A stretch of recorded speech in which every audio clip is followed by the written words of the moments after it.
Praise lord. సహోదరి, ఈరోజు దుఃఖంలో ఉన్నావా? దుఃఖపడు వారిని క్షేమంకు లేవనెత్తునని దేవుడు సెలవిస్తున్నాడు. యోబు గ్రంథం 6 అధ్యాయం 11 దుఃఖపడు వారిని క్షేమంకు లేవనెత్తును, వంచకులు తమ పన్నాగములు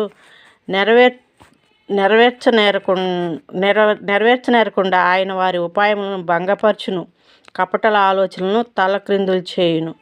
ఏ విషయంలో భయం చెందుతున్నావు?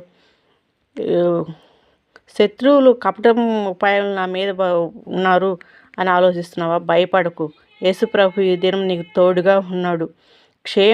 క్షేమాన్ని ఇస్తానని చెప్తున్నాడు. వేరే వాళ్ళ పన్నాగములు వాళ్ళని నెరవేరకుండా చేస్తానంటున్నాడు. కపటల ఆలోచన తలక్రిందులు చేస్తానని దేవుడు ఈరోజు నీతో నాతో మాట్లాడుతున్నాడు. ఇంత గొప్ప దేవుడు ఉన్నవాడు అన్నవాడు న్యాయాధికి అధిపతి అయిన యేసయ్య వైపు చూద్దాం.